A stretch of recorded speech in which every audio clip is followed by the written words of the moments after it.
So, ladies and gentlemen, in the last 12 hours, the fighting in Anafis has gone to a whole nother level. Check this out.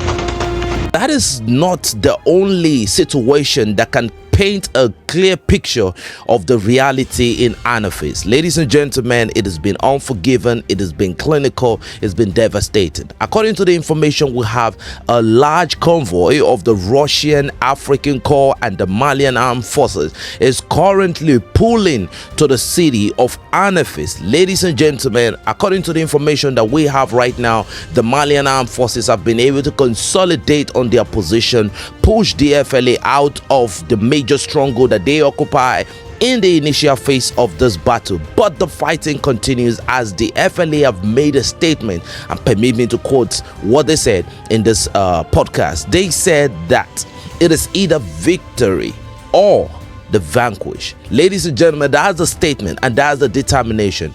According to the report coming from the African Corps, that a lot of this personnel of the FLAs are getting knocked out. Even their logistic capability, the vehicle they brought filled with ammunition, the mounted truck with GPMGs, a lot of FLA personnel and JNIM have been neutralized on the line of contact, but they are arrogantly yielded. Now, from the report we have right now, they've been pushed to the external part of the city. Now, I'm talking about the outskirts of Anafis. That is where the fighting is going on. They're scattered all around the place, but are they going to be able to withstand this? Given the reality on the ground, given the tactical superiority of the Malian Armed Forces and the Russian African Corps, according to the report we have, a lot of FPV drones have been deployed to shut out, the tactical maneuverability of the FLA and the JNI.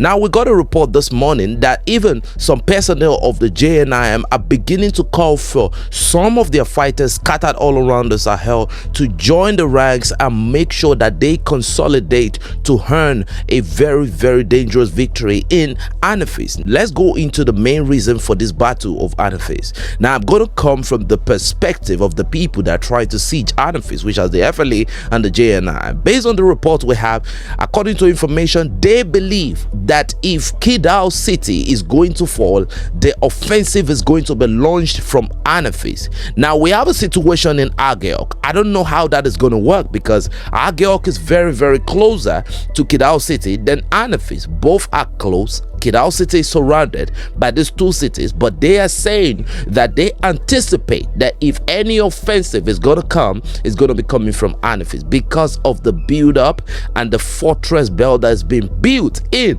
Anafis. Ladies and gentlemen, that was why they did not even attempt to attack the military base, because as we speak right now, the military base in Anafis is a fortress, and the Malian armed forces have been injured on the line of contact, has also been evacuated by the Russian African Corps helicopter crew this morning. Now, the current situation in Ageok, we have a little bit of scattered fighting on the outskirts of Ageok. Ladies and gentlemen, the situation in Ageok is pretty much dead hotel. The reason why they cannot attack Ageok is because there's so much consolidation of the Ageok military position. According to the reports we're getting from Ageok, African Corps deployed the FPV drone to neutralize some personnel of the FLA. Ladies and gentlemen, it was epic. It was blockbuster. Let's watch this video.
On July 4th, militants from two terrorist groups, the Azawad Liberation Front and JNIM, an al-Qaeda-affiliated organization, carried out coordinated attacks against a number of settlements in Mali.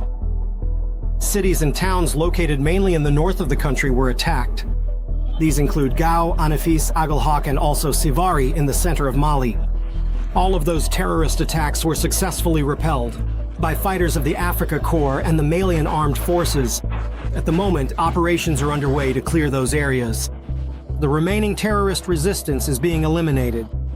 The situation is under the full control of the Malian Armed Forces and the Africa Corps. The terrorist tactic was to sow panic among the civilian population. It's safe to say that this tactic has failed. The situation is fully under control. Exclusively for RT, African Initiative correspondent Andrei Belonogov. Iyad Ghali was present in Mali yesterday. We cannot confirm that Iyad Ghali was present because he was present alongside his two active lieutenant. They call them his comrades. They said these are the two direct link to Iyad Ghali. They were present with Iyad Ghali yesterday, but at a time when the intensity of the battle changed on the battlefield and these two commanders were neutralized by the Malian Armed Forces and the Russian African Corps, they said Iyad Ghali had to withdraw back to the Baji Mukhtar region in Algeria, and the Russian African Corps, they really smelled the blood. So they made a statement this morning that they can smell the fear of Iyad Ghali. They can see the weakness in the mental of the fighters, and they are saying that they will hunt him down no matter what. That is not the only situation. Yesterday again, we have new military capability getting moved into Mali.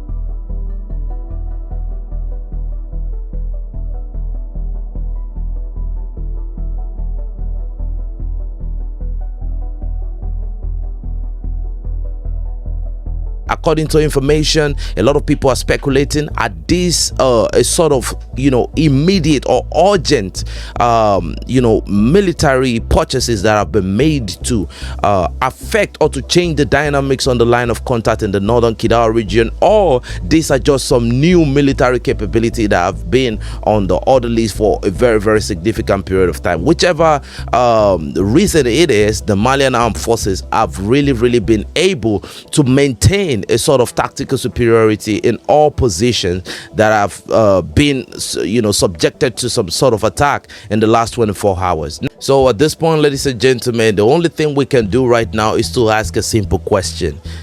What if the FLA don't achieve their tactical objective? What would they do? And according to some reports that we are getting, that even suicide bombers were deployed.